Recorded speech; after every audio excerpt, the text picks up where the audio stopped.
Hello friends, I am Deepak Saxena, the founder of the School of Writing, Publishing and Marketing.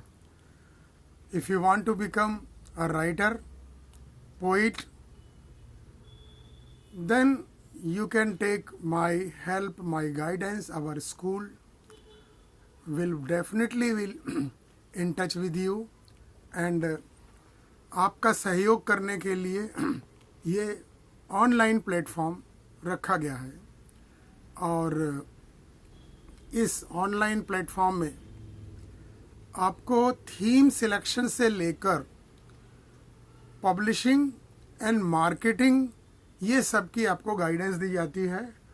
आप हमारे publishing house में भी छपवा सकते हैं किताब। तो ये हमारा आपसे अनुरोध होगा कि अगर आप कवि हैं, नाटककार हैं और ये सब अगर आप चाहते हैं तो डेफिनेटली आप हमें कांटेक्ट कीजिए।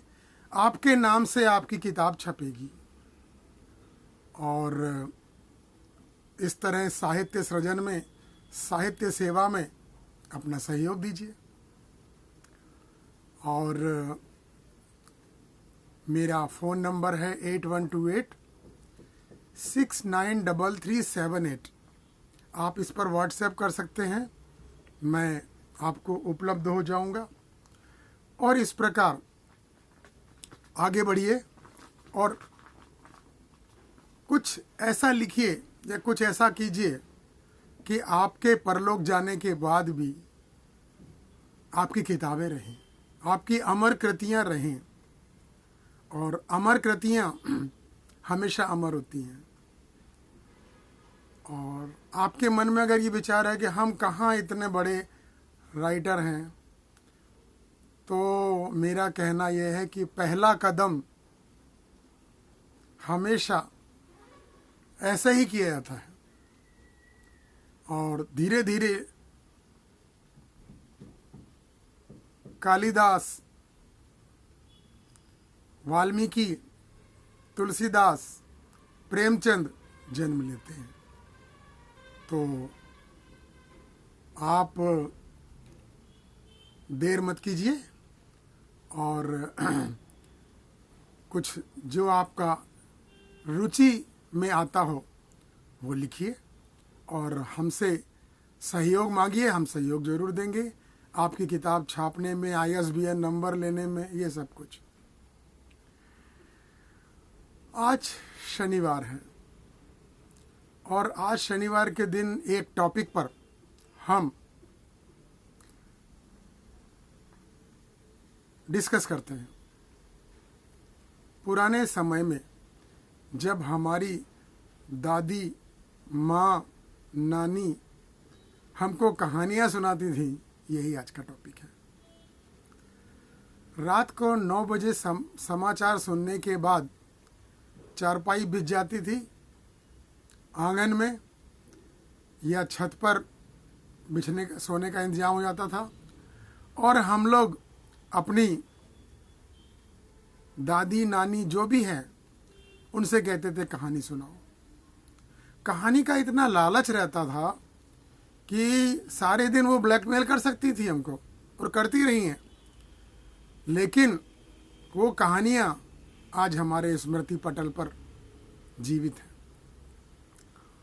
तो रात को कहानी सुनाने से पहले अक्सर वो बोलती थी, जाओ बेटा सुसु करके आओ, उसके बाद बैठो और जब तक मैं कहानी सुनाती रहूं आप हुंकरा देते रहना, क्योंकि उनको मालूम था ये बहुत जल्दी सो जाएंगे। कभी कभी कहानी लंबी होती थी, हम लोग हमेशा लंबी कहानी की गुजारिश करते थे, लेकिन छोटी कहानी दूसरी भी सुनाओ। अब दूसरी कहानी भी सुनाती थी वो। एक्चुअली क्या है, दादी, नाती, पोतों में इतना ज़्यादा प्रेम था कि वो कभी रामचंद्र जी के बारे में, कभी कृष्ण भगवान के बारे में, कभी शंकर पार्वती के बारे में ही कहानी सुना देती थी और हम लोग संतुष्ट होकर सो जाते थे।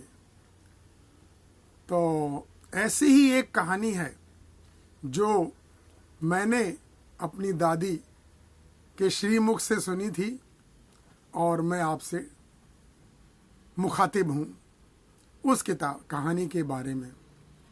एक चिड़िया थी, चोंच में दाल का दाना लेके उड़ रही थी। इतने में दाल का दाना फिसल गया और पेड़ में अटक गया। अब उसको दाल के दाने की इतनी ज़्यादा कशिश लगी कि वो बढ़ई के पास बोली, बढ़ई ये पेड़ काट दो। ने क्यों? बोले मेरा दाल का दाना अटक गया, मैं कैसे खाऊं? बढ़ई बोला मैं तो नहीं करता हूं। अब बढ़ई के मना करने पर वो राजा के पास गई। राजा राजा तुम बढ़ई को डांटो। ने क्यों? बढ़ई पेड़ काटे ना, मेरा दाल का दाना अटक गया, मैं कैसे खाऊं? अब राजा ने मना कर दिया। तब वो रानी के पास गई। रानी रानी तुम राजा से रूठ जाओ। ने क्यों? राजा बढ़ई डांटे ना, बढ़ई पेड़ काटे ना, मेरा दाल का दाना अटक गया, मैं कैसे खाऊं? अब रानी ने मना कर दिया। तो वो चूहिया के पास गई। चूहिया चूहिया तुम ऐसा करो, रानी के कपड़े कुतरो। तो बोले क्यों? रानी राजा रूठे ना, राजा बढ़ई डांटे ना, बढ़ई पेड़ काटे ना, मेरा दाल का दाना अटक गया, मैं कैसे खाऊं? मना कर दिया। चूहिया ने भी मना कर दिया। अब वो बिल्ली के पास गई। बिल्ली बिल्ली तुम चूहिया को खा जाओ। उसने क्यों? चूहिया कपड़े कुतरे ना, रानी राजा रूठे ना, राजा बढ़ई डांटे ना, बढ़ई पेड़ काटे ना, मेरा दाल का दाना अटक गया, मैं कैसे खाऊं? अब बिल्ली बोलती है नहीं, ये सब काम मैं नहीं करती। तो वो शेर के पास गई। शेर तुम बिल्ली को डांटो, उसे भय दिखाओ। ने क्यों? बिल्ली चुहिया खाए ना, चुहिया कपड़े कुतरे ना, रानी राजा रूठे ना, राजा बढ़ई डांटे ना, बढ़ई पेड़ काटे ना, मेरा दाल का दाना अटक गया, मैं कैसे खाऊं? शेर ने मना कर दिया। अब डंडे के पास गई। डंडा तुम शेर को पीटो, तुम्हारा तो कुछ बिगड़ेगा नहीं। ने क्यों? शेर बिल्ली भय खाए ना, बिल्ली चुहिया खाए ना, चुहिया कपड़े कुतरे ना, रानी राजा रूठे ना, राजा बढ़ई डांटे ना, बढ़ई पेड़ काटे ना, मेरा दाल का दाना अटक गया, मैं कैसे खाऊं? मना कर दिया। आग के पास गई। आग तुम डंडे को जला दो। ने क्यों? डंडा शेर पीटे ना, शेर बिल्ली डराए ना, बिल्ली चुहिया खाए ना, चुहिया कपड़े कुतरे ना, रानी राजा रूठे ना, राजा बढ़ई डांटे ना, बढ़ई पेड़ काटे ना, मेरा दाल का दाना अटक गया, मैं कैसे खाऊं? मना कर दिया। इतने वो पानी के पास गई। पानी तुम ऐसा करो, आग को बुझा दो। तो आग ने बोला क्यों? क्यों? उसने कहा डंडा शेर पीटे ना, डंडा शेर पीटे ना, शेर बिल्ली खाए ना, बिल्ली चुहिया खाए ना, चुहिया कपड़े कुतरे ना, रानी राजा रूठे ना, राजा बढ़ई डांटे ना, मेरा दाल का दाना अटक गया, मैं कैसे खाऊं? पानी ने बोला ठीक है, चलो मैं करता हूं। जैसे ही आग बुझाने के लिए आया, इतने में डंडे ने बोला नहीं नहीं नहीं, मैं शेर को पीटता हूं। शेर बोलता है अरे नहीं भाई, मैं अभी बिल्ली को डराता हूँ। बिल्ली बोलती नहीं भाई ऐसा मत करो, मैं चुहिया को डराती हूँ, मैं चुहिया को खाने की कोशिश करूँगा। इतने में चुहिया कहती रुको रुको, मैं रानी के कपड़े कुतरती हूँ। रानी बोले मेरे कपड़े मत कुतरो, मैं राजा से रूठती हूँ। राजा साहब बोलते रानी मेरे से मत रूठो, मैं बढ़ई को डांटता हूँ। बढ़ई बोलता राजा साहब मेरे को मत डांटो, मैं अभी पेड़ काटता हूँ। पेड़ काटा गया और दाल का दाना लेके चिड़िया फुर से उड़ गई और बस यही गाना गाने लगी, राजा बड़ई डटना बड़ई पेड़ काटना, मेरा दाल का दाना अटक गया मैं कैसे खाऊं। बस यही गाना गाती रही और इस तरह ये कहानी खत्म हुई। अब ऐसी बहुत सी कहानियां होती थी जिनका उद्देश्य सिर्फ परिवार के लोगों में संपर्क बनाए रखना होता था। दादी नानी से प्रेम, दादी नानी की बहुत चलती थी घर में। तो इस तरह की चीज़ें आज के दिन दुर्लभ हो गई हैं। मैंने अपनी बच्ची को कहानियाँ ज़रूर सुनाई हैं, लेकिन अब कहानी का कल्चर नहीं रहा। अब इसलिए मैंने बोला ये चीज़ यूट्यूब पर डालूं, यूट्यूब के थ्रू फेसबुक पर और सोशल मीडिया पर जाए तो व्हाट्सएप पर जाए, तब लोगों को याद आए कि अरे कितने अच्छे दिन थे, हम छत पे सोते थे, सारे मोहल्ले वाले छत पर एक साथ सोते थे, रात को गर्मी की वजह से पानी डालते थे और बिस्तर बिछा के आ जाते थे नीचे। और फिर कहानियाँ होती थी, रात में सोने से पहले एक दूसरे से प्रेम होता था।